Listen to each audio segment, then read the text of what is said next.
সম্মানিত উপস্থিতি, আমি আর উপস্থাপনায় বেশি সময় ক্ষেপণ না করে চলে যাই রাসূলুল্লাহ সাল্লাল্লাহু আলাইহি সাল্লামের সালাত কেমন ছিল আর আমরা কেমন সালাত আদায় করছি।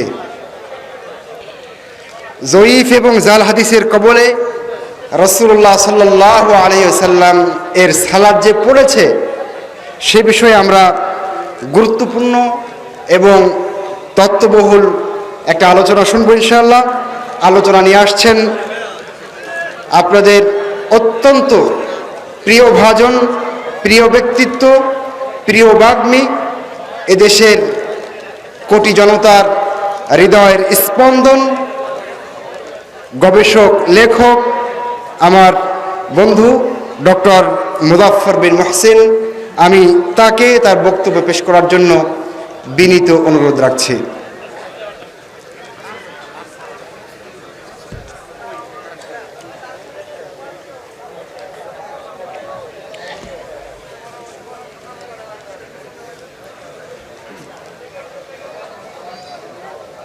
আসসালামু আলাইকুম ওয়া রাহমাতুল্লাহি ওয়া বারাকাতুহু।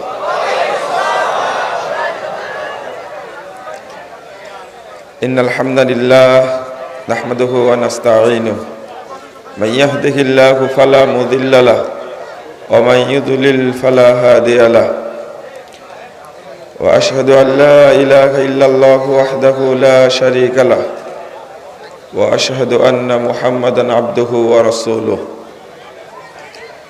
أما بعد فأعوذ بالله من الشيطان الرجيم إنني أنا الله لا إله إلا أنا فاعبدني وأقم الصلاة لذكري. وقال تعالى فويل للمصلين الذين هم عن صلاتهم ساهون الذين هم يراءون. عن أبي هريرة رضي الله عنه قال قال رسول الله صلى الله عليه وسلم أول ما يحاسب به العبد يوم القيامة الصلاة فإن صلحت صلح سائر عمله وإن فسدت فسد سائر عمله. رواه الطبراني في الأوسط বিইসনাদিন সাহিহিন।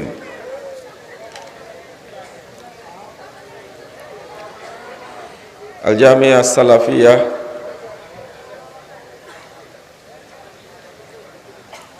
রূপগঞ্জ নারায়ণগঞ্জ কর্তৃক আয়োজিত ইসলামী সম্মেলন 2019-এর সম্মানিত সভাপতি,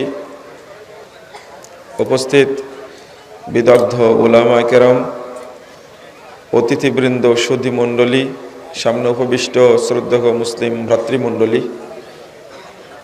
আমার প্রাণপ্রিয় ছাত্র যুবক ভাইয়েরা, পর্দার আড়ালের মা ও বোনেরা, সকলকে আন্তরিক অভিনন্দন জানাচ্ছি, মোবারকবাদ জানাচ্ছি এবং আল্লাহর কাছে দোয়া করছি আল্লাহ যেন আমাদের এই সম্মেলনকে কবুল করে নেন। আমিন।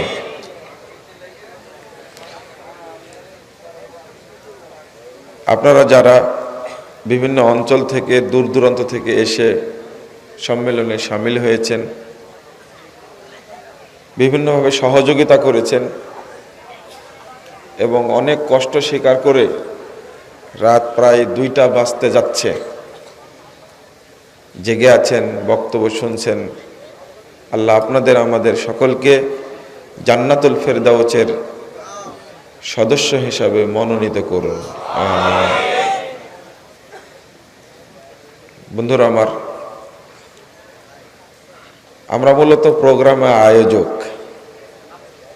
বক্তব্য তো সারা দেশে শুনেনি, আজকে একটু না শুনলে হয় না।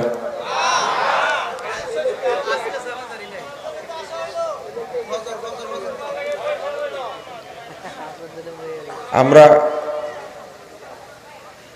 অন্য যারা অতিথি তাদেরকে সামনে দিয়ে আমরা একটু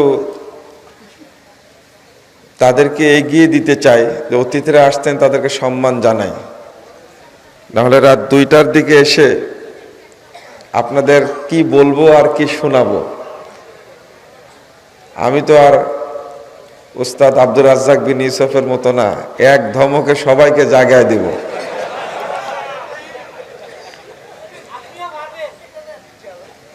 আর একটা বিষয়, আমি মূলত এসেছি যে আপনারা সবাই ক্লান্ত, জালসার জানাজা পড়ে যাব, সবাই ঘুমিয়ে যাবেন, ফজর পড়ে ফ্রেশ হয়ে আবার দার্স শুনবেন, এই জন্য এসেছি।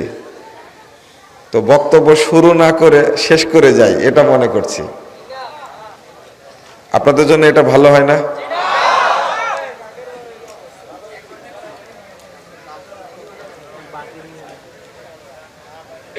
আচ্ছা, তো আপনাদের দাবি অনুযায়ী কিছু কথা বলি। যারা শুয়ে আছেন তাদেরকে ডাকার দরকার নাই, অযথা কষ্ট দিবেন না। ওনারা এখন উঠে কুল কিনারা পাবেন না যে কোথায় থেকে শুরু করেছেন আর শেষ করতে যাচ্ছে। কথা বুঝছেন? তাকবীর দিয়ে জাগায় দিবেন আপনি, ওই লোক উঠে এদিকে একবার তাকাবে ওইদিকে একবার তাকাবে, ওর দিশাই পাবে না। বন্ধুরা আমার, আমাদের প্রতি আপনাদের অনেক ভালোবাসা আছে। আল্লাহ এই ভালোবাসা জান্নাতুল ফেরদাউস পর্যন্ত প্রলম্বিত করুন। আমিন। জাল ও জয়ীফ হাদিসের কবলে রাসূল সাল্লাল্লাহু আলাইহি ওয়াসাল্লামের সালাত। আমার বন্ধুবর অত্যন্ত জ্ঞানী মানুষ আব্দুল আলিম মাদানী হাফিজাহুল্লাহ তাআলা, তো শিরোনাম যেটা বলেছেন ওইটাই আমি বললাম। তবে আমার এই নামে একটা বই লেখা আছে, নামটা একটু ভিন্ন, সরাসরি দেওয়া আছে জাল হাদিসের কবলে রাসূল সাল্লাল্লাহু আলাইহি সাল্লামের সালাত। জাল জয়ীব ও জাল হাদিস বললাম না কেন, শুধু কেন বললাম জাল হাদিসের কবলে রাসূলুল্লাহ সাল্লাল্লাহু আলাইহি ওয়াসাল্লামের সালাত। নামটা হয় বইয়ের মৌলিক বিষয়ের উপরে। বাংলাদেশে রাসূলের সালাতকে হত্যা করেছে, রাসূলের সালাতকে তুলে দিয়েছে, উৎখাত করার মূল হাতিয়ার হলো জাল হাদিসগুলো। যদিও আরবিতে আমি বলে দিয়েছি, জয়ীফ এবং জাল হাদিস দুইটা শব্দই উল্লেখ করেছি, এই বইটার মধ্যে আছে। কিন্তু বাঙালিদের বোঝানোর জন্য জাল হাদিসই যে রাসূলের সালাতকে শেষ করেছে, নষ্ট করেছে, সেইটা বোঝানোর জন্য আমি জাল হাদিসের কবলে রাসূল সাল্লাল্লাহু আলাইহি সাল্লাম এর সালাত, এই কথাটি বলতে চেয়েছি। উপমহাদেশে জাল হাদিসের ব্যবসা এত বেশি হয়, পৃথিবীর আর অন্য কোনো দেশে কোনো বাজার নাই, এত গরম বাজার নাই যত উপমহাদেশে আছে। এতই ব্যবসা হয়, দোকানও বেশি, ব্যবসাও হয়, আর কাস্টমারও যেমন বেশি, দোকানদারও বেশি। মানে যে সমস্ত আলেম নামধারী মাযহাবী সালাতকে টিকিয়ে রাখার জন্য হাদিস জাল করেছে, এক একজন আলেমের কথা বললে আপনারা হতবাক হবেন যে তারা কি হাদিস জাল করতে পারে। সমাজ সংস্কারের যতগুলো রোগ আছে তার মধ্যে একটা রোগ, বাধা যতগুলো আছে তার মধ্যে একটা অন্যতম বাধা, যে এত বড় আলেম কি ভুল করতে পারে? বলে না এটা? এত বড় আলেম কি ভুল করতে পারে?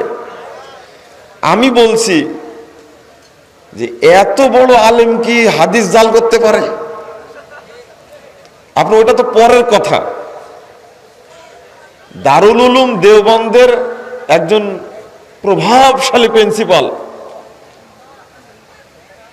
জামিয়া মিল্লিয়া ইন্ডিয়ার একটা বিশ্ববিদ্যালয়, সেই বিশ্ববিদ্যালয়ে একটা গেট আছে, বাবু মাহমুদুল হাসান নামেই একটা গেট আছে। এত বড় আলেম, তার কবরের উপরে লেখা আছে, প্রাচীরে লেখা আছে, আমি নিজে দেখে আসছি, ইমামুল হুজ্জাহ। মানে তার এত মর্যাদা বর্ণনা করা আছে। অথচ আবু দাউদের 202 পৃষ্ঠায় 22 নম্বর লাইনে একটা হাদিস এবারত ছিল, ইশরিনা লাইলাতান, 20 রাত্রি। এই লাইলাতানের কাছে শুধু রাকাতান বসিয়ে দিয়েছে। এবার কি হলো? 20 রাকাত। আর এই কাজটা করেছেন মাহমুদুল হাসান দেওবন্দি প্রিন্সিপালের মতো এত বড় মানুষ। টিকায় লিখে দিয়েছেন মূল হাদিসের অংশ, আর মূল হাদিসে লিখে দিয়েছেন এই জাল অংশ। তাহলে আপনারা কি বলবেন? বললাম যে দোকানদারও যেমন এক্সপার্ট, শ্রোতারাও তেমনি এক্সপার্ট, মানে কাস্টমারও এক্সপার্ট।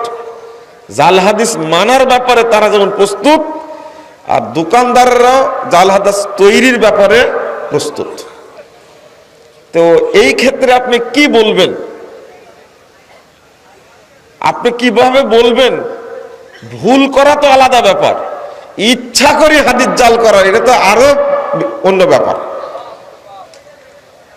তো শুধু এইটা না, আরো অনেকগুলো বিষয় আপনারা দেখতে পাবেন কত জাল হাদিস তৈরি করেছে।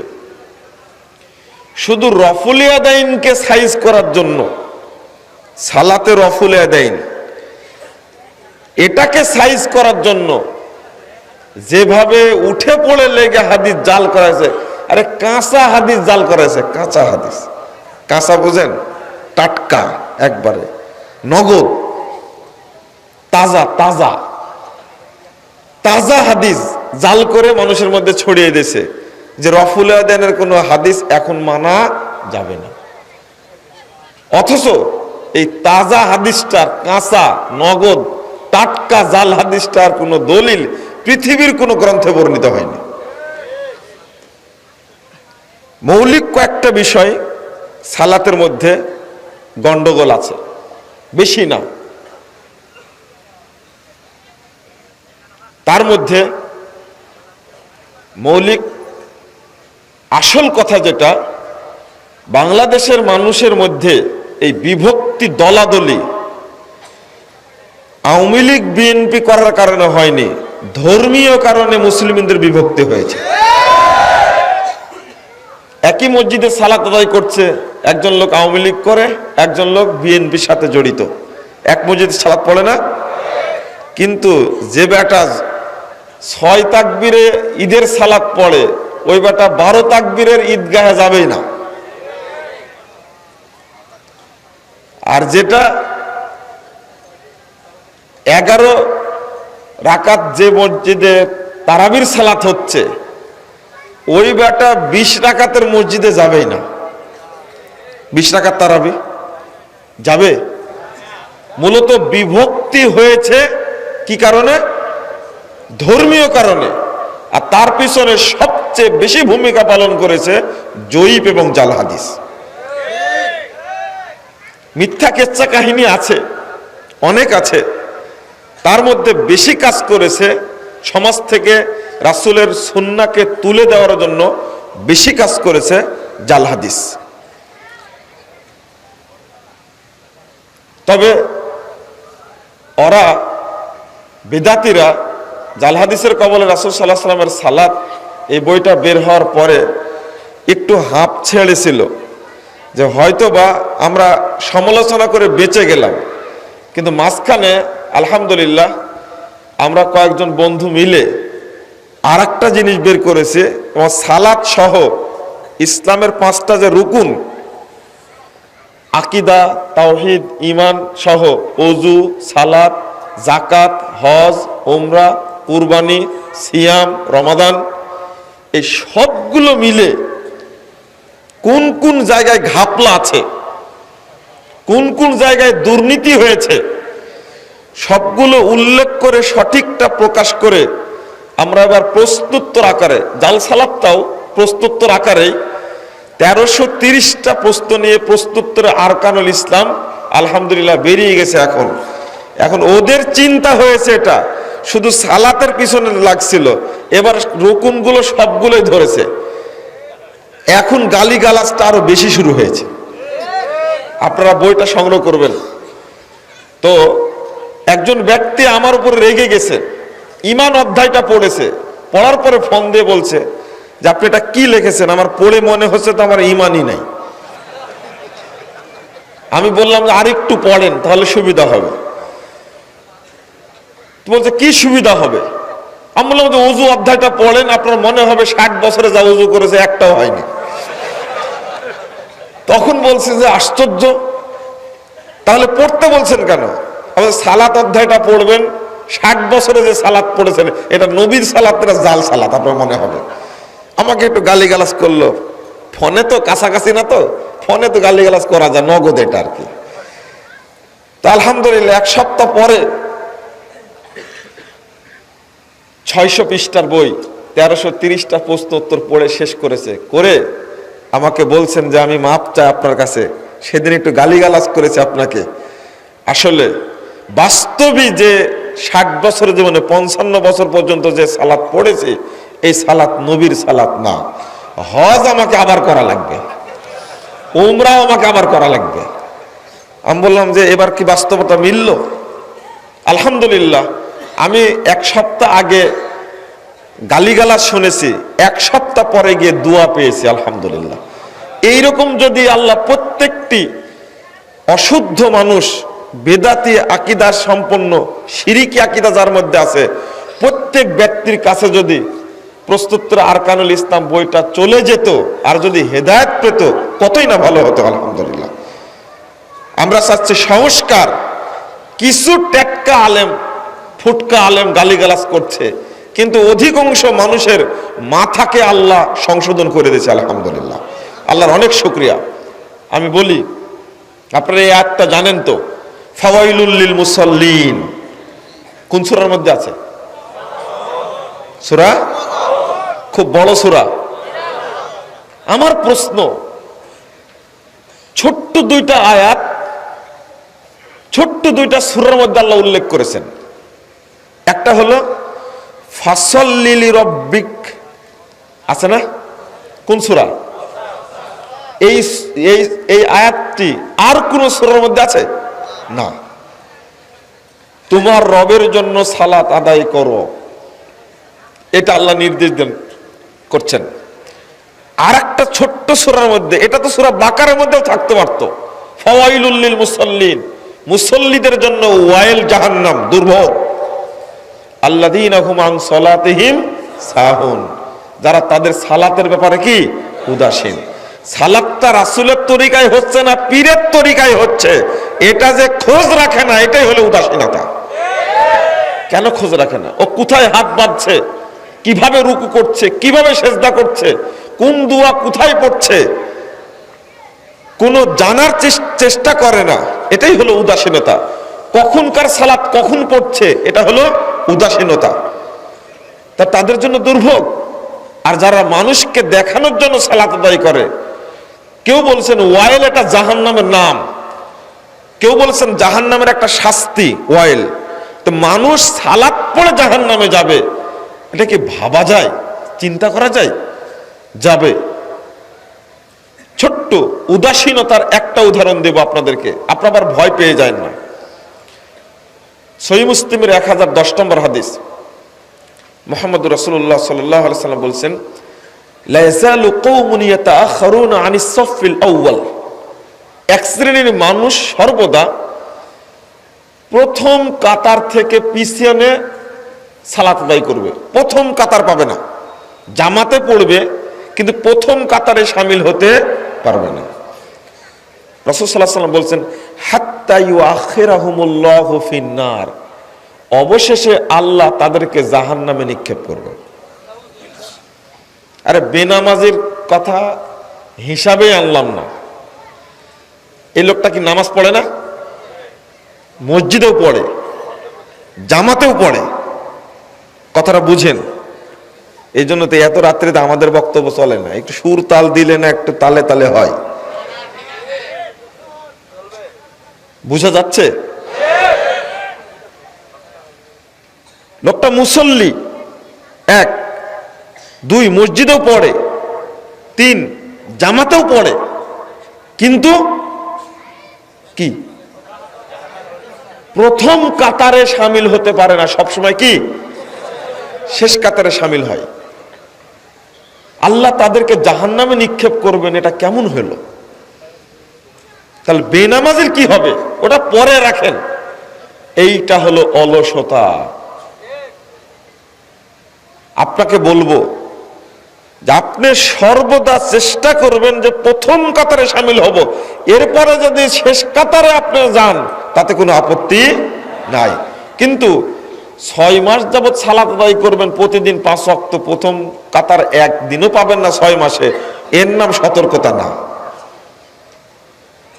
এখানে একটা হাদিস শোনাই দিই আপনাদেরকে, আবু দাউদের হাদিস। ওই হাদিসটা আবু দাউদে আসছে, 430 নম্বর হাদিস। খুব সাবধান থাকবেন। প্রথম কাতার তো অবশ্যই, যদি প্রথম ওয়াক্তে সালাতটা পড়তে পারেন। রাসূলুল্লাহ সাল্লাল্লাহু আলাইহি ওয়াসাল্লাম বলছেন, ক্বাল আল্লাহু তাআলা, আল্লাহ তাআলা আমাকে বলছেন। দেখেন আরেকটা কথা, এই যে হাদিসটা যেটা অনুবাদ করছি, এই হাদিসটা আবু দাউদের হাদিস, কিন্তু উপমহাদেশে ছাপা আবু দাউদে নাই, এটা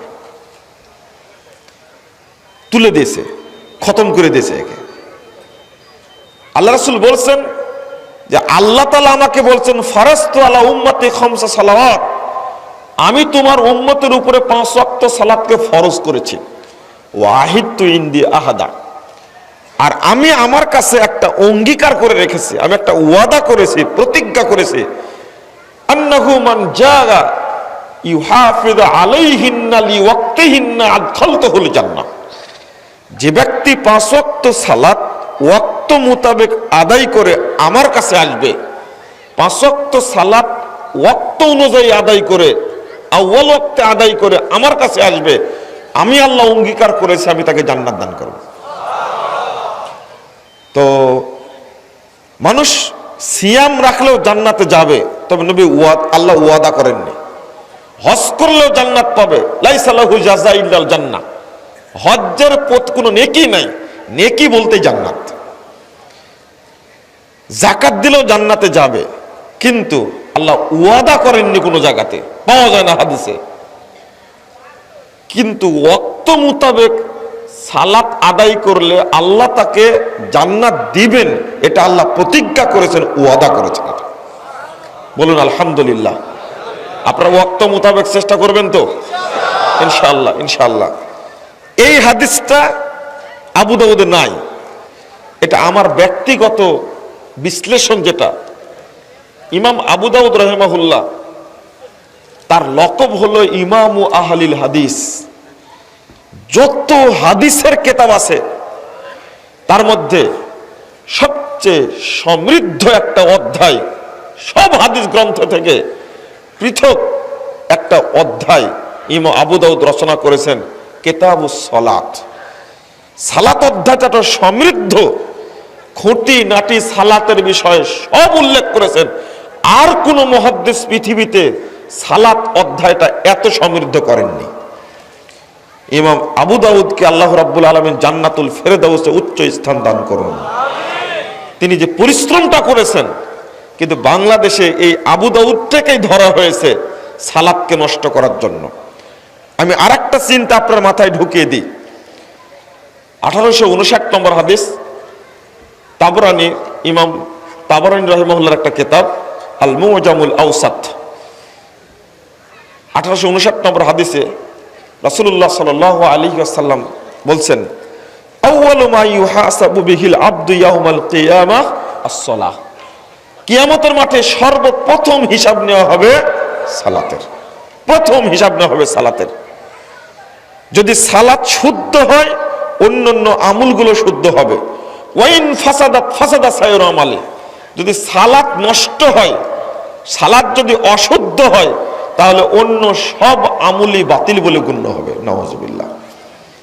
তাহলে আপনার মাথায় যেন থাকে, আমি যে সালাতটা আদায় করছি এই সালাতটা যেন অবশ্যই অবশ্যই নবী মুহাম্মদ সাল্লাল্লাহু আলাইহি সাল্লামের তরিকায় হয়। 631 নম্বর হাদিস সহিহ বুখারীর প্রথম খণ্ডের 88 পৃষ্ঠার মধ্যে আসছে, রাসূলুল্লাহ সাল্লাল্লাহু আলাইহি সাল্লাম বলেছেন, সল্লু কামা রাআইতুমুনি উসাল্লি, তোমরা ওইভাবে সালাত আদায় করো যেভাবে আমাকে সালাত আদায় করতে দেখছো। পৃথিবীর কোন নবীর তরিকায় সালাত চলবে না, মুহাম্মাদের উম্মত মুহাম্মাদের তরিকায় সালাত আদায় করবে। আদম আলাইহিস সালামের তরিকায় সালাত চলবে? নূহ আলাইহিস সালামের তরিকায় চলবে? ইব্রাহিম আলাইহিস সালামের তরিকায় চলবে? মুসা আলাইহিস সালামের তরিকায় চলবে? ঈসা আলাইহিস সালামের তরিকায় চলবে? তো হুজুরের তরিকায় সালাত চলে কি করে? ইমামের তরিকায় চলে কি করে? পীর ফকিরের তরিকায় চলে কি করে? বুজুর্গের তরিকায় চলে কি করে? দরবেশের তরিকায় চলে কি করে? বাংলাদেশের যা দরবেশরা এই বুজুর্গের নামে, পীর ফকিরের নামে, আলেম নামে, খতিব নামে, বক্তার নামে যে বদমাশি করছে সালাতের নামে, কাল কিয়ামতের মাঠে প্রত্যেককে পেট মুড়িয়ে বেঁধে জাহান্নামে নিক্ষেপ করা হবে। আল্লাহর নবীর এই হাদিসটা তাদের কানে এখন পর্যন্ত ঢুকে, তাদের সাহস কত, এত বড় সাহস কোথায় থেকে পেয়েছে? যে সাহস নবী মুহাম্মদ সাল্লাল্লাহু আলাইহি সাল্লাম পাননি, ওই সাহস এরা পেল কিন্তু কোথায় থেকে? আল্লাহর নবী মুহাম্মদ সাল্লাল্লাহু আলাইহি ওয়াসাল্লামকে হুমকি দিয়ে বলছেন আল্লাহ রাব্বুল আলামিন, আল্লাহর নবী সাহস হয়নি একটা কথা নিজের পক্ষ থেকে বলা।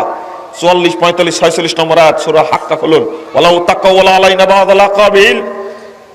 বিশ্ববাসী শোনো, মুহাম্মদ সাল্লাল্লাহু আলাইহি সাল্লাম যদি নিজের পক্ষ থেকে কোনো কথা রচনা করতেন, লাখাযনা মিনহু বিল ইয়ামিন, আমি আল্লাহ ডান হাত দিয়ে তাকে ধরে ফেলতাম, সুম্মা লাকাতানা মিনহুল ওয়াতিন, অতঃপর তাকে জবাই করে দেহতে গলাটিকে বিচ্ছিন্ন করে দিতাম। আল্লাহর নবী মুহাম্মদ সাল্লাল্লাহু আলাইহি সাল্লামকে লক্ষ্য করে আল্লাহ হুমকি দিচ্ছেন, জবাই করে দিতেন নবী মুহাম্মদ সাল্লাল্লাহু আলাইহি সাল্লামকে। যদি নিজের পক্ষ থেকে কোনো কথা তিনি বলতেন, তাহলে হুজুরদেরকে কয়বার করে জবাই করবেন? এরা কি করবে? এদের সাহস কত? 145 নম্বর হাদিস আবু দাউদের মধ্যে আসছে, আল্লাহর নবী একদিন ওযু করছিলেন, ওযু করার সময় মুখ ধৌত করলেন। মুখ ধৌত করার পরে এক চুল্লু পানি নিয়ে দাঁড়ের নিচে দিচ্ছেন। হাদিসের ভাবটা এইরকম, সাহাবীরা মনে করছেন যে দাঁড়ির নিচে এক চুল্লু পানি দিয়ে কি লাভ হবে, এতগুলো দাঁড়ি তো ভিজবে না। এই অবস্থা দেখে রাসূলুল্লাহ সাল্লাল্লাহু আলাইহি সাল্লাম বলছেন, হাকাদা আমারনি রব্বি। আল্লাহ রাব্বুল আলামিন বলেছেন সূরা মায়েদা 67 নম্বর আয়াত, ইয়া আইয়ুহার রাসূল বাল্লিগ মা উনজিলা ইলাইকা মির রাব্বিক, হে রাসূল আপনি তাবলীগ করুন। এর অর্থটা বুঝেন, মা উনজিলা যা নাজিল করা হয়েছে, ইলাইকা আপনার প্রতি, মির রাব্বিক আপনার প্রভুর পক্ষ থেকে সেইটা পৌঁছিয়ে দিন। আপনি নিজের পক্ষ থেকে পৌঁছালেন কেন? ফাজাইলে সালাত উর্দুটা 45 পৃষ্ঠা আর বাংলাটা খুলেন 125 পৃষ্ঠা। উল্লেখ করেছেন একটা ফজিলত, যে ব্যক্তি এক ওয়াক্ত সালাত জামাতের সাথে পড়বে, এক ওয়াক্ত সালাত জামাতের সাথে পড়বে, ওই ব্যক্তির 3,35,54,432 গুণ নেকি হবে। আপনি এবার বলেন তো দেখি, এই ফজিলতটা কে তৈরি করলো? মানুষ তৈরি করেনি। আমি কিন্তু সালাতের বাহিরে যাইনি এখনো, আমি সালাতের কথাই বলছি। কত বড় সাহস, কিভাবে বলল? দলিল কোথায়? দলিল হলো ফাজাইলে আমল। কেন কেন মানুষকে ধোঁকা দেওয়া হলো ফজিলতের নাম দিয়ে? 3,35,54,432 গুণ নেকি হবে এক ওয়াক্ত সালাত জামাতে পড়লে। হাদিস বলছে, সব হাদিস গ্রন্থে এসেছে। আবু দাউদ খুলুন 560 নম্বর হাদিস, নবী মুহাম্মদ সাল্লাল্লাহু আলাইহি সাল্লাম বলছেন, জামাতে সালাত আদায় করলে 25 থেকে 27 গুণ নেকি বেশি হবে। আমি এই হাদিস পেয়েছি, কিন্তু কোথায় এই ফজিলত কে বানালো? এটা হলো জাল ফজিলত, তৈরি করা ফজিলত এটা। শুধু তাই, মানুষকে একজন ভ্যান চালক আমার কাছে বলছে, আমি আসর সালাত পড়ে বের হলাম, মুরব্বি মুয়াজ্জিন আমাকে ধরেছে, ধরার পরে বলছে, এই তুমি এত দেরি করলে কেন? ভ্যান চালক বলছে যে আমি জহরও পড়লাম আসরও পড়লাম, তাই একটু দেরি হয়ে গেছে। এখন মুরব্বি মুয়াজ্জিন বলছেন আমাকে যে, ও তাহলে জহর সালাত তুমি কাজা করেছো? জি কাজা করেছি, আমি সালাতটা পড়তে পারি না, তবে এখন পড়ে তারপরে আসর পড়ে বেরিয়ে আসছি। বলছে তোমাকে 2,88,00,000 বছর জাহান্নামে থাকা লাগবে। ভ্যান চালক বলছে যে আমি যে পড়লাম, পড়ে আসলাম, যে পড়লেও তোমাকে 2,88,00,000 বছর জাহান্নামে থাকা লাগবে। ভ্যান চালক মাথায় হাত দিয়ে বলে যে নামাজ না পড়াই ভালো ছিল। আপনারা হাসছেন, এই যে দাওয়াতটা সারা দেশেই যে বিতরণ করছে,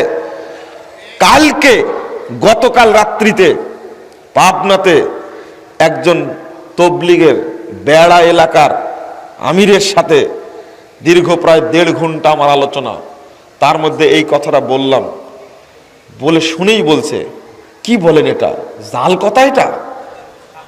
আমি বললাম যে বয়স আপনার শেষ? বলল 73 বছর বয়স। আপনার বয়স প্রায় শেষ, এটা যে মিথ্যা কথা আজও জানেননি আপনি? তো বলছে না জানি না। বলছে যে আপনার বইগুলো পড়তে শুরু করেছিলাম, কিন্তু বগুড়া থেকে এক কাসেমি নামেন, কি যেন মুফতি কাসেমি,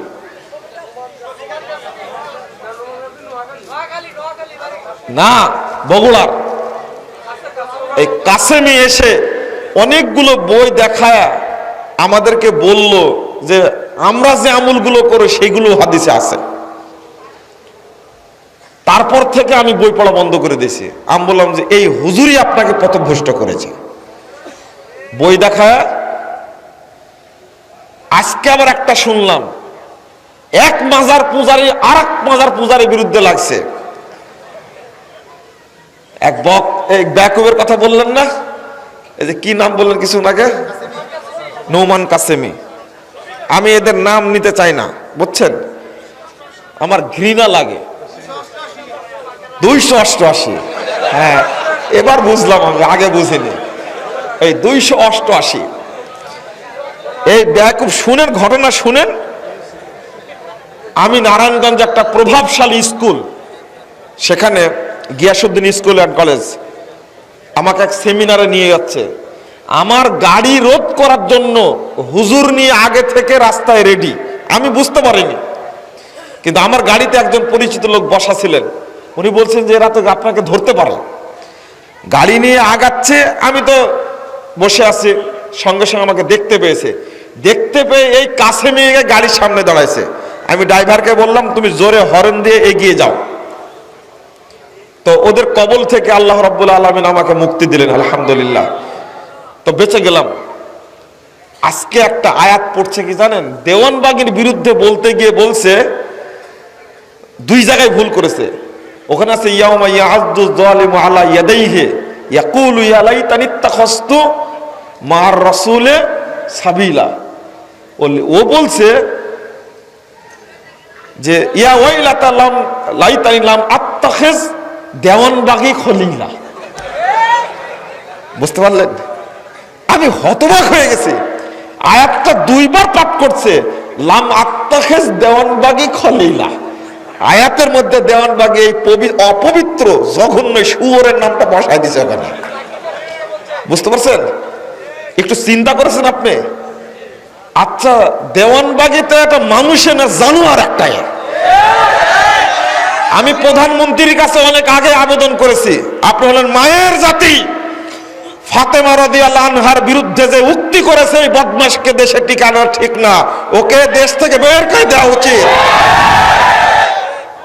ওকে ফাঁসি দেওয়া উচিত, ওকে হত্যা করা উচিত। ওকে নবীর মুহাম্মদ সাল্লাল্লাহু আলাইহি সাল্লামের মেয়ের বিরুদ্ধে যে উক্তি করেছে, নাউজুবিল্লাহ। আমি প্রধানমন্ত্রীর কাছে আগে আবেদন করেছি, আজকে নতুন করে আবার বললাম। তো ওর বিরুদ্ধে বলতে পারে, আরো যত ইচ্ছা বলবো, কিন্তু তাই বলে কি কোরআনের আয়াতের মধ্যে ওর নাম বসায় আমাকে আয়াত পড়তে হবে?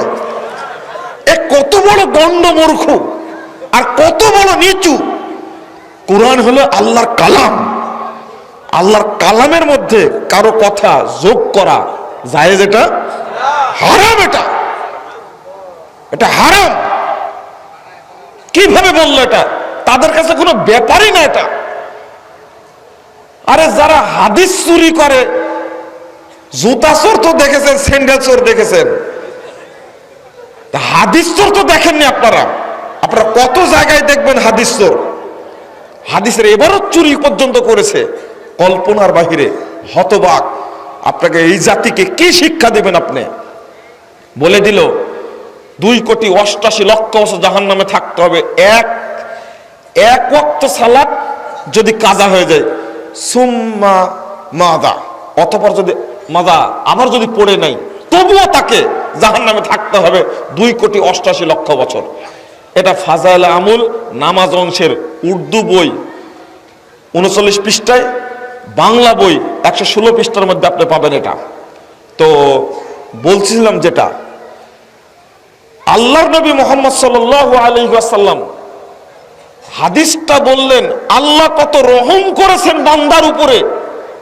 কেউ যদি ঘুমিয়ে যায়, কেউ যদি সালাত ভুলে যায়, 1600 নম্বর হাদিস খুলুন, 1592 নম্বর হাদিসটা খুলুন, মুসলিমের মধ্যে আসছে। আল্লাহ রাসূল বলছেন, মান নামা আও নাসিয়া ফালিয়ুসাল্লিহা ইযা যাকারাহা ফাইন্নাহা কাফারাতুহা।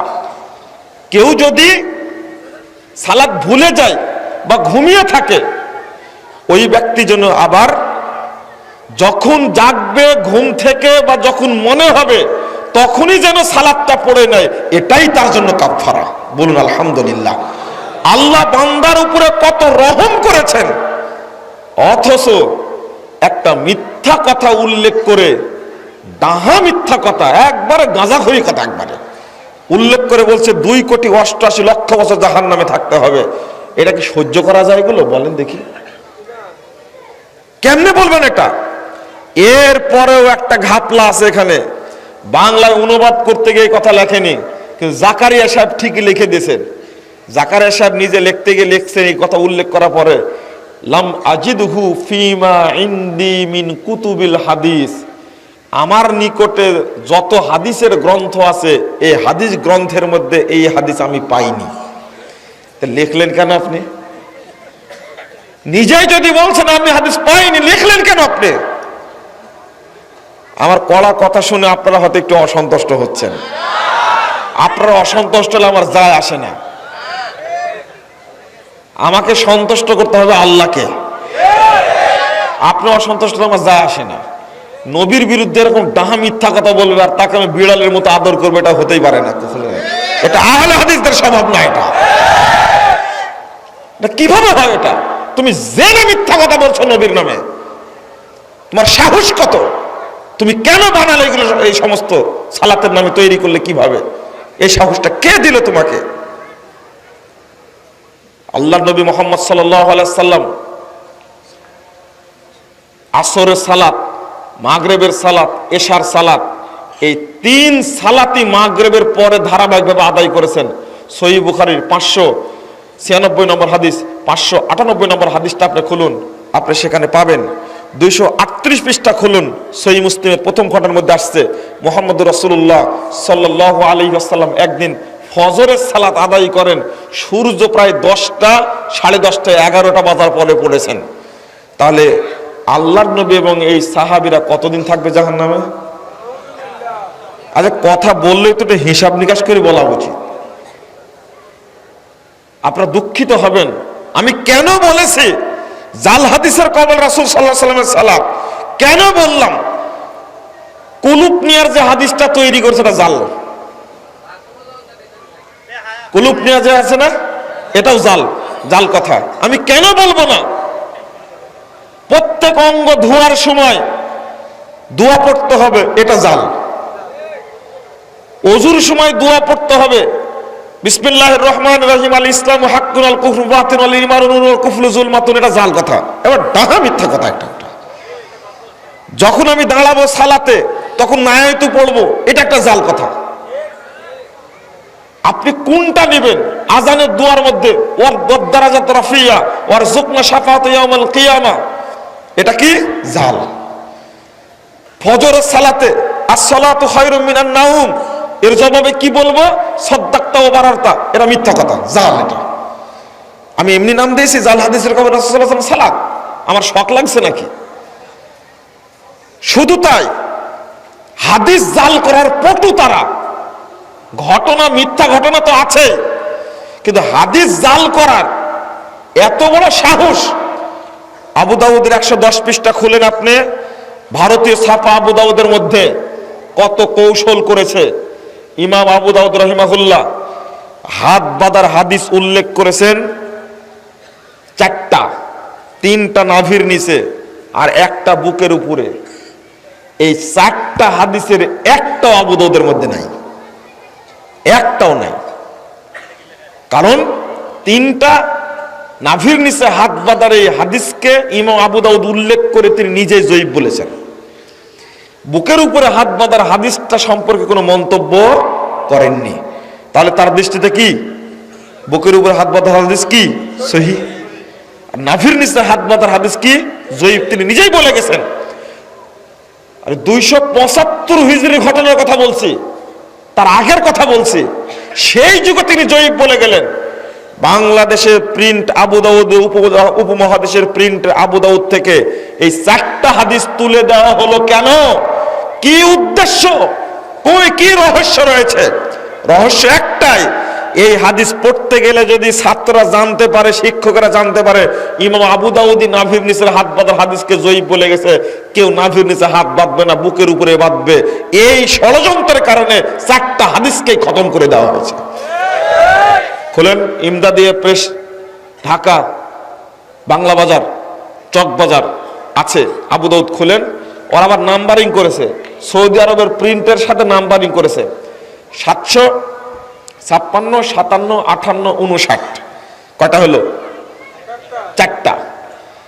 তো 755 থেকে 60-এ চলে গেছে, মাঝখানে 4টা নাই। আমি আবু দাউদ খুলে বললাম প্রকাশককে, দোকানে ম্যানেজার বস বসে আছে, আমি বললাম দেখেন তো নাম্বারিং চিনেন আপনি?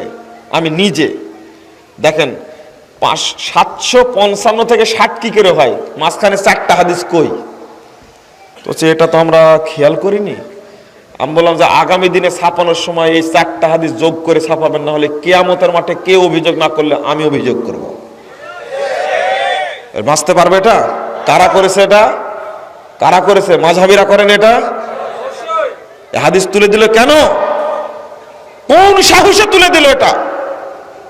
যারা হাদিসকে এইভাবে কচুকাটা করে তারা হাদিসের শত্রু না বন্ধু? এরা আল্লাহর শত্রু, এরা নবীর শত্রু, এরা ইসলামের শত্রু, মুসলিম উম্মার শত্রু এরা। ইমাম আবু দাউদি বলেছেন একটা কথা, চিরন্তন বাণী ইমাম আবু দাউদের, লাউলা হাযিহিল ইসাব লাম দারাসাল ইসলাম ইয়ানি আসহাবুল হাদিস।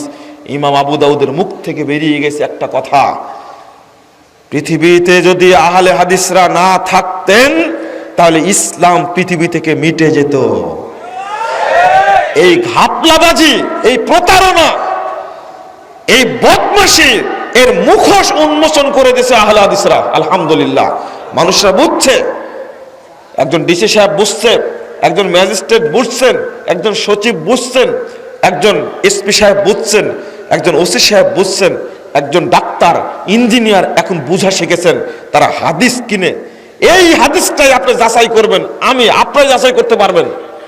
মূল আবু দাউদে নয়, যেটা খারেজি মাদ্রাসায় পড়ানো হয়। যারা কওমীয় খারেজি মাদ্রাসায় পড়ে, হাদিস পড়ায়, এরাই সবচেয়ে বড় দুশমন হাদিসের। ইসলামিক ফাউন্ডেশন বাংলাটা খুলেন আবু দাউদ, ওখানে 4টা হাদিস ঠিকই পাবেন আপনি, ওখানে আছে। ঠিক সহিহ বুখারী থেকে তুলে দিয়েছে, কিতাবু সালাতি তারাবি, তারাবি সালাতের অধ্যায়, এই কথাটি উপমহাদেশের বুখারী থেকে তুলে দিয়েছে। অথচ পৃথিবীর যেখানে হাদিস গ্রন্থ প্রিন্ট হয়েছে সেখানে হাদিসগুলো আছে। আমি বলি দায়িত্বহীন কণ্ঠে, বাংলাদেশে নয় সারা পৃথিবীতে হাদিসের গ্রন্থ ছাপানোর জন্য আল্লাহ লক্ষ লক্ষ প্রেসকে রেডি করে রেখেছেন। হাদিসের গ্রন্থ প্রিন্ট হয় সৌদি আরবে, প্রিন্ট হয় দুবাইয়ে, প্রিন্ট হয় কুয়েতে, প্রিন্ট হয় লিবিয়াতে, প্রিন্ট হয় মিশরে, প্রিন্ট হয় সিরিয়াতে, প্রিন্ট হয় লেবাননে, প্রিন্ট হয় বৈরুতে। সারা পৃথিবীতে আল্লাহ লক্ষ লক্ষ প্রিন্টের ব্যবস্থা করে রেখেছেন। তুমি উপমহাদেশ থেকে হাদিস তুলে দিলে যে হাদিসটা গোপন করতে পারো অসম্ভব। একজন আহলে হাদিসের বাচ্চা বাংলাদেশে বেঁচে থাকতে কোন হাদিসকে তারা গোপন করতে পারবে না ইনশাআল্লাহ। ইমাম খতিব বাগদাদি রাহিমাহুল্লাহ বহুদিন পূর্বেই বলে গেছেন, আল্লাহু তাআলা ইয়াদুব্বু বিআসহাবিল হাদিস।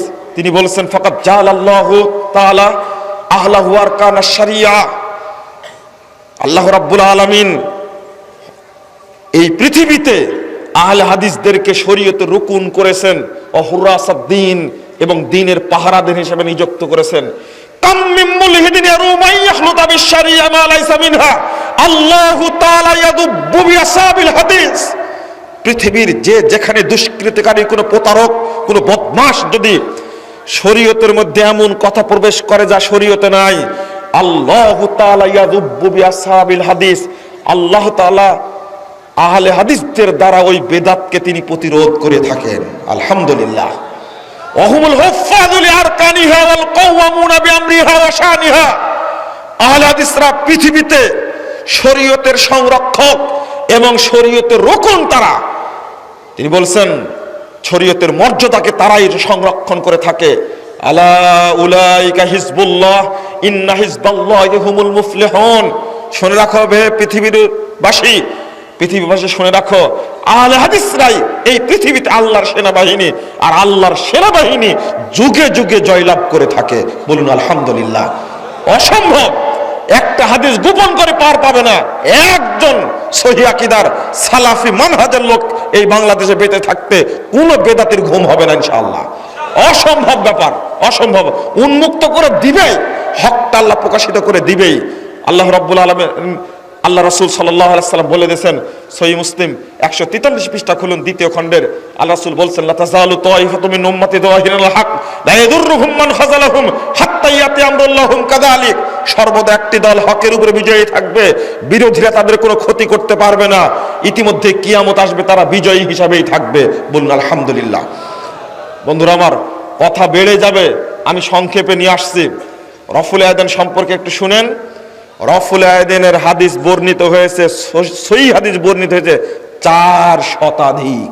আলহামদুলিল্লাহ, 400 হাদিস বর্ণিত হয়েছে শুধু কুতুবে সিত্তা 6 খান মৌলিক কিতাবের মধ্যে 51টি সহিহ হাদিস বর্ণিত হয়েছে।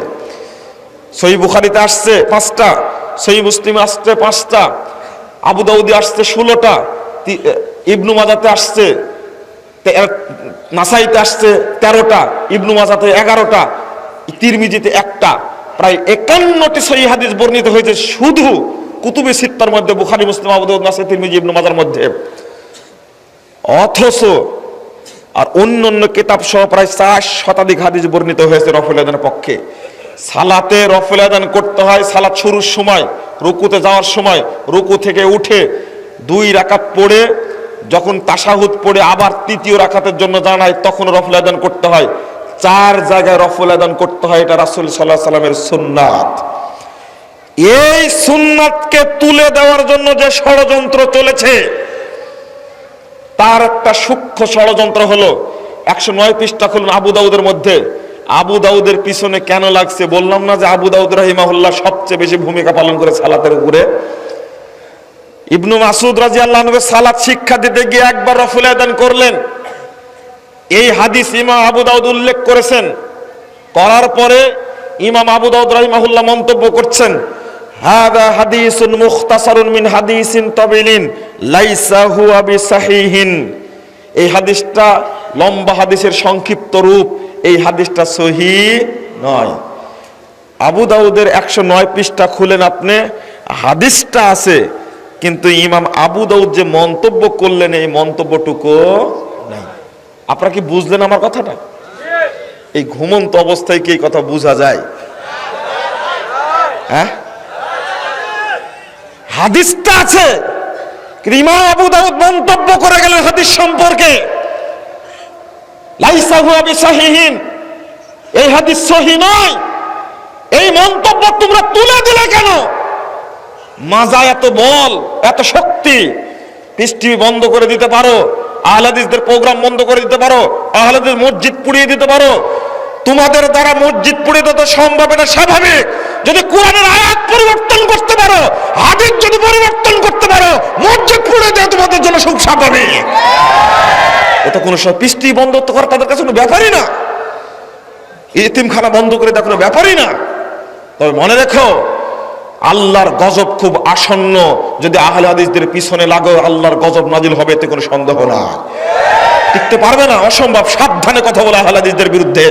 তোমার মুখ বন্ধ করে দেবেন আল্লাহ, তোমার উপরে গজব নাজিল করবে। আহলে হাদিসরা পৃথিবীতে কোরআন এবং সহিহ হাদিসের প্রতিনিধিত্ব করে থাকে, কিয়ামত পর্যন্ত করবে। রাসূলের যুগ থেকে শুরু হয়েছে, কিয়ামত পর্যন্ত এই প্রতিনিধিত্ব আহলে হাদিসরাই করবে ইনশাআল্লাহ। বেদাতীদের মাধ্যমে আল্লাহ কোনো খেদমত নেননি, নেবেন না কোনোদিন ভবিষ্যতে। বন্ধুরা আমার, কেন তুলে দিল এটা? এটা হলো আবু দাউদের বিরুদ্ধে একটা গভীর চক্রান্ত, সূক্ষ্ম চক্রান্ত। এটা একটা, শুধু তাই, আপনারা শুনেছেন টাটকা হাদিস তৈরি করেছে, একবার নগদ হাদিস। কি হাদিস তৈরি করেছে ওটা তো আপনাকে একটু জানাতে হবে। দেখেন, একটা নগদ সহিহ বুখারীর 102 পৃষ্ঠায় 5টা হাদিস যে বর্ণনা করেছেন, 735, 36, 37, 38, 39, 5টা হাদিস বর্ণনা করেছেন ইমাম বুখারী রাহিমাহুল্লাহ রফুলাইদের পক্ষে। এই 5টা হাদিসকে জবাই করার জন্য একটা নগদ কাঁচা টাটকা তাজা জাল হাদিস ওখানে উল্লেখ করেছে। টিকার মধ্যে উল্লেখ করে বলতে চেয়েছে রফুলাইদের হাদিস মানসুখ হয়ে গেছে। কত বড় সাহস! আন্না আব্দুল্লাহ ইবনে জুবাইর রাজুলান ইয়ারফাউ ইয়াদাইহি ফিস সালাহ। আব্দুল্লাহ ইবনে জুবাইর রাদিয়াল্লাহু আনহু দেখলেন একজন ব্যক্তিকে সালাতে রফল আদান করছে, ইনদা রুকু ওয়া ইনদা রাফি রাসিহি মিনা রুকু। রুকুতে যাওয়ার সময় রুকু থেকে উঠে রফল আদান করছে একজন ব্যক্তিকে দেখলেন। ফাকাল, তিনি বললেন, লা তাফআল, তুমি এটা করো না। ফাইন্না হাযা শাইউন ফাআলাহু রাসূলুল্লাহ সাল্লাল্লাহু আলাইহি ওয়াসাল্লাম সুম্মা তারাকাহু। এটা এমন আমল যেটা আল্লাহ রাসূল করেছেন কিন্তু পরে তিনি ছেড়ে দিয়েছেন। এই যে আব্দুল্লাহ ইবনে জুবাইরের নামে যে তৈরি করা হলো হাদিসটা, পৃথিবীর কোন গ্রন্থে বর্ণিত হয়েছে? আমি এবার নাম ধরে বলি। ও ফরাজি সাহেব, খুব লাফালাফি করেন ইন্টারনেটে, আপনার শরম হওয়া উচিত, লজ্জা হওয়া উচিত আপনার। ও কাসেমি সাহেব, নুমান আর মুফতি কাসেমি, বড় বড় কিতাব নিয়ে এসে মানুষকে প্রতারণা দেয়, শয়তানের মতো মঞ্চে কিতাব সাজায় রেখে মানুষকে প্রতারণা দেয়। শয়তান দারুন নাদিয়াতে ঢুকে আবু জাহেলদেরকে প্রতারণা দিয়েছিল জুব্বা পরে। আর বর্তমান যুগের শয়তান মিথ্যা বড় বড় কিতাব নিয়ে এসে জাতিকে ধোঁকা দিচ্ছে শয়তানের মতো। লজ্জা করে না? তোমার মাজায় কতটুকু বল আছে? আব্দুল্লাহ ইবনে জুবাইরের নামে তৈরি করা হাদিস পৃথিবীর কোন গ্রন্থে আছে তুমি দেখাও দেখি। আমাকে বলা লাগবে না, তুমি টিভি চ্যানেলে বলো, পত্রিকায় প্রকাশ করো, বইয়ে প্রকাশ করো তোমার মাজায় কতটুকু। তুমি যদি পুরুষ হয়ে থাকো, তুমি যদি মুসলমানের বাচ্চা হয়ে থাকো, নবীর নামে জাল হাদিস তৈরি করেছো, পৃথিবীর কোন হাদিস গ্রন্থে বর্ণিত হয়েছে না তুমি আগে দেখিয়ে দাও। তুমি কেন বললে এটা?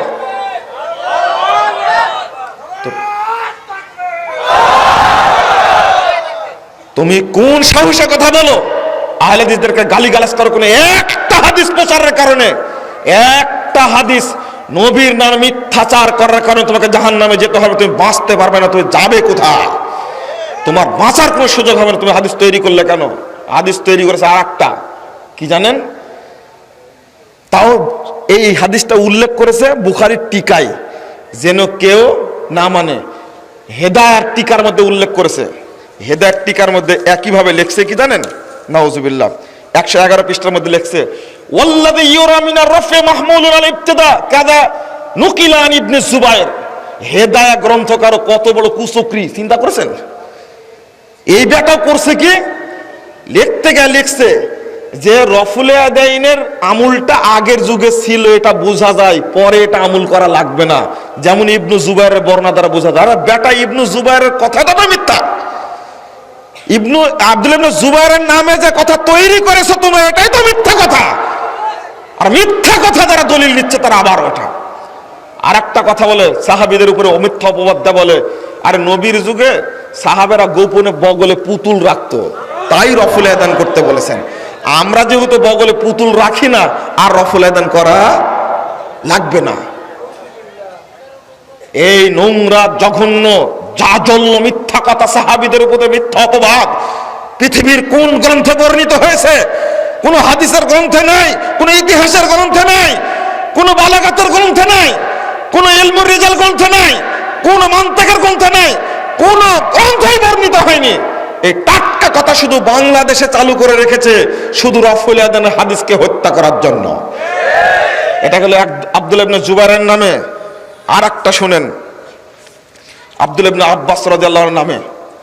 আন ইবনে আব্বাসিন কল কানা রাসূলুল্লাহ সাল্লাল্লাহু আলাইহি ওয়াসাল্লাম ইয়ারফা ইয়াদাইহি কুল্লামা রাকা ওয়া কুল্লামা রাফা সুম্মা সারা ইলাইহি ইলাফতিতাহিস সালাতে ওয়া তারাকা মা সিওয়া যালিক। আব্দুল্লাহ ইবনে আব্বাস বলছেন রাসূল সাল্লাল্লাহু আলাইহি ওয়াসাল্লাম রফুল আদান করতেন যখন রুকু করতেন, যখন রুকু থেকে উঠতেন, অতঃপর তিনি শুধু সালাত শুরুর সময় রফুল আদান করতেন, বাকিগুলো বর্জন করেছেন। আব্দুল্লাহ ইবনে আব্বাসের নামে এটা একটা টাটকা মিথ্যা বর্ণনা, কোনো দলিল নাই। আর একটা আব্দুল্লাহ ইবনে মাসউদের রাদিয়াল্লাহু আনহু সম্পর্কে বর্ণিত হয়েছে। আর ইবনে মাসউদিন রাদিয়াল্লাহু আনহু আন্নাহু কল রাফা রাসূলুল্লাহ সাল্লাল্লাহু আলাইহি ওয়াসাল্লাম ফারাফানা ওয়া তারাকা ফাতারাকনা। এই দেখেন আরেকটা, এই যেগুলো বলছে, আরে ভাই জাল হাদিস থাকলে তো বলবো যে অমুক কিতাবে আছে, দেখে নিন আপনারা। এদের কোনো কিতাবেই নাই, বুঝেন না আপনারা? এ তো কোনো কিতাবেই নাই, আমি বলবো কোথায় থেকে? ইবনে মাসউদ রাদিয়াল্লাহু আনহু বলছেন রাসূল সাল্লাল্লাহু আলাইহি ওয়াসাল্লাম রফুল আদান করতেন, ফারাফানা আমরা রফুল করে আদান করেছি, ফাতারাকা ওয়া তারাকা ফাতারাকনা তিনি ছেড়ে দিয়েছেন, আমরাও ছেড়ে দিয়েছি। এরা আব্দুল্লাহ ইবনে মাসউদের নামে, আব্দুল্লাহ ইবনে আব্বাসের নামে, আব্দুল্লাহ ইবনে জুবাইরের নামে, আব্দুল্লাহ ইবনে মাসউদ, আব্দুল্লাহ ইবনে আব্বাসের নামে আরেকটা একটা টাটকা জাল হাদিস আরেকটা শুনেন। আন ইবনে আব্বাস আন্নাহু ক্বাল, ইবনে আব্বাস রাদিয়াল্লাহু আনহু বলছেন আল আশারাতুল লাযিনা শাহিদা লাহুমুন নবী সাল্লাল্লাহু আলাইহি ওয়াসাল্লাম আল জান্নাহ, নবী মুহাম্মদ সাল্লাল্লাহু আলাইহি ওয়াসাল্লাম জান্নাতের যে 10 জন সাহাবীর সুসংবাদ দিয়েছিলেন, মা কানু ইয়ারফাউনা আইদিহিম ইল্লা ফি ইফতিতাহিস সালাহ, তারা কেউ রফুল আদান করতেন না, শুধু সালাত শুরুর সময় করতেন। নাউজুবিল্লাহ। আশারায়ে মুবাশশারা কেউ রফুল আদান করতেন না। এই কাঁচা জাল হাদিসগুলো তৈরি করেছে। আপনাকে কোনটা শোনাবো? সালাতে ইমামের পিছনে সূরা ফাতিহা পড়তে হবে না হবে না? সূরা ফাতিহা পড়তে হবে। রাসূল সাল্লাল্লাহু আলাইহি ওয়াসাল্লাম বলেছেন 756 নম্বর হাদিস সহিহ বুখারীর মধ্যে আসছে, লা সালাতা লিমান লাম ইয়াকরা বিফাতিহাতিল কিতাব, যে ব্যক্তি সূরা ফাতিহা পড়ে না তার সালাত। আমরা কখনো চাই না মুসলমানরা তারা সূরা ফাতিহা পাঠ করুক সালাতে, এটা চাই না তারা। এদেরই ষড়যন্ত্র, ওরা পথভ্রষ্ট হয়েছে, মাগজুব অভিশপ্ত হয়েছে। কিন্তু মুসলিমরা বলছে ইহদিনাস সিরাতাল মুস্তাকিম। কি চমৎকার কথা! আল্লাহ তুমি আমাকে সহজ সরল পথ দেখাও, সিরাতাল্লাযীনা আনআমতা আলাইহিম। এই কথাটি বললে ইহুদি খ্রিস্টানরা সহ্য করতে পারে না। তাদেরই চক্রান্ত, তাদেরই ষড়যন্ত্র এটা। সারা বাংলাদেশে উপমহাদেশে সালাত আদায় করা হয়, একজন ইমাম তার পিছনে 5 লক্ষ 6 লক্ষ মানুষ সালাত আদায় করছে, কেউ সূরা ফাতিহা পড়ে না। এর চেয়ে বড় গুমরাহি আর কি হতে পারে? কেন তৈরি হলো? জাল হাদিসের কারণে তৈরি হয়েছে। আপনি আপনাদের সামনে যদি এইভাবে একটার পর একটা বলতে থাকি, আপনারা বিরক্ত হবেন। আরেকটু বলতেই হয়, না বললে তো চলে না। দেখবেন কিভাবে মানুষকে প্রতারণা দেওয়া হয়েছে।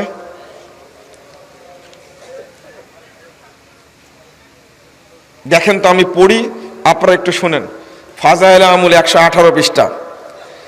সাবেত আল বুনানি আল্লাহর সামনে অধিক ক্রন্দন করতেন আর বলতেন, হে আল্লাহ, কবরে যদি কাউকে সালাত আদায় করার অনুমতি দান করে থাকেন তাহলে আমাকে অনুমতি দিন। আবু সিনান বলেন, আল্লাহর কসম, সাবেতকে যারা দাফন করেছেন তাদের মধ্যে আমিও ছিলাম। দাফনের সময় কবরের একটি ইট পড়ে গেল, আমি দেখতে পেলাম তিনি দাঁড়িয়ে সালাত আদায় করছেন। তার কন্যাকে জিজ্ঞেস করা হলে বলেন, আব্বা 50 বছর যাবত রাত্রি জাগরণ করেছেন এবং উক্ত দোয়া করেছেন। দেখেন, কবরেও সালাত আদায় চলে। এখানে নাউজুবিল্লাহ পড়লেন কেন? আগেই আর একটু পরে পড়েন নাউজুবিল্লাহ।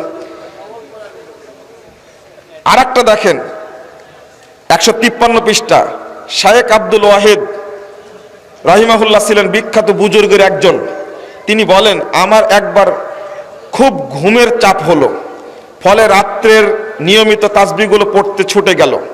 তখন স্বপ্নে আমি সবুজ রেশমি পোশাক পরিহিতা এক অপূর্ব সুন্দরী যুবতীকে দেখলাম। তার পায়ের জুতাগুলো পর্যন্ত তাসবিহ পাঠ করছে। সে আমাকে উদ্দেশ্য করে বলছে, তুমি আমাকে পাওয়ার চেষ্টা করো, আমি তোমাকে পাওয়ার চেষ্টা করছি। অতঃপর সে কয়েকটি প্রেমমূলক কবিতা পাঠ করলো। এই স্বপ্ন দেখে আমি প্রতিজ্ঞা করলাম রাত্রে আর কখনো ঘুমাবো না। অতঃপর তিনি দীর্ঘ 40 বছর পর্যন্ত এশার ওযু দিয়ে ফজরের সালাত আদায় করেন। জনৈক বুজুর্গ বলেন, এক রাত্রে গভীর ঘুমের কারণে আমি জেগে থাকতে পারলাম না, ঘুমিয়ে পড়লাম। স্বপ্নে এক অপূর্ব সুন্দরী মেয়েকে দেখলাম। এমন মেয়ে আমি কখনো জীবনে দেখিনি। তার দেহ থেকে তীব্র সুগন্ধি ছড়াচ্ছে, এমন সুগন্ধি আমি কখনো অনুভব করিনি। সে আমাকে একটি কাগজের টুকরা দিল, তাতে কবিতার 3টি চরণ লেখা ছিল। যেমন, তুমি নিদ্রার স্বাদে বিভোর হয়ে জান্নাতের বালাখানা সমূহ ভুলে গেছো, যেখানে তোমাকে চিরজীবন থাকতে হবে, যেখানে কখনো মৃত্যু আসবে না। তুমি ঘুম থেকে উঠো, কোরআন তেলাওয়াত করো। তাহাজ্জুদ সালাতে কোরআন তেলাওয়াত করা ঘুম হতে অনেক উত্তম। তিনি বলেন, এই ঘটনার পর হতে আমার কখনো ঘুম আসে না, কবিতাগুলো স্মরণ হয় আর ঘুম বিদরিত হয়। কি চমৎকার সুন্দরী মেয়েদের কাহিনী শোনায় মানুষকে মুসল্লি বানানো। এত চমৎকার দেখছেন? এগুলো সব ফাজাইল আমলের মধ্যে আছে। বন্ধুরা আমার, আরেকটা জিনিস আপনারা আশ্চর্য হবেন। ইমাম আবু হানিফা সম্পর্কে বলা হয় যে কথাটা, তিনি দীর্ঘ 30 বছর, দীর্ঘ 40 বছর, দীর্ঘ 50 বছর যাবত এশার সালাতের উজু দ্বারা ফজরের সালাত আদায় করেছেন। এ লোকটা কি মানুষ ছিলেন না? মানুষ ছিলেন তো। ইমাম আবু হানিফা সম্পর্কে বলা হয়েছে এক টানা 55 বছর রোজা রাখছেন, একটাও ভাঙেননি। আপনি পৃথিবীর কোন নবী সম্পর্কে এই কথা শুনেছেন? শুনেছেন? তিনি কাবা ঘরে সর্বশেষ কোরআন তেলাওয়াত করেন, 1000 বার খতম করেন। আমি যে কথাটা বলার জন্য এসেছি সেটা হলো, তিনি শেষ 2 রাকাত সালাত আদায় করেন। 1 রাকাত সালাত আদায় করেন এক পা তুলে, এক পা উঁচু করে আরেক পায়ের উপরে দাঁড়িয়ে সালাত আদায় করেন। এক পায়ের উপরে একবার কোরআন খতম দেন 1 রাকাতে, আর দ্বিতীয় রাকাতে আরেক পা তুলে আরেকবার কোরআন খতম দেন। তিনি 99 বার আল্লাহকে স্বপ্ন দেখেছেন। আচ্ছা, একজন ব্যক্তি সম্পর্কে মানুষকে সালাতের প্রতি আগ্রহী করব, কিন্তু এই সমস্ত ডাহা মিথ্যা কথা বলে, কি এই জাল কথা বলে। আর একটা লম্বা কাহিনী আছে, ওইটা আমি বলতে যাচ্ছি না, আমি আপনাদেরকে, না ওটা বললে অনেক বড় হয়ে যাবে।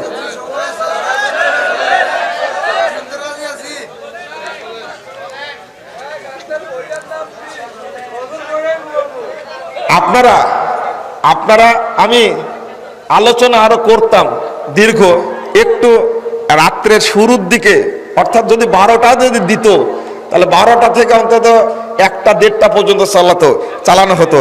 কিন্তু ইতিমধ্যে 3টা বেজে গেছে। বন্ধুরা আমার, আপনারা জিদ করবেন না, জিদ করবেন না আপনারা, না আপনারা একটু রেস্ট নেন।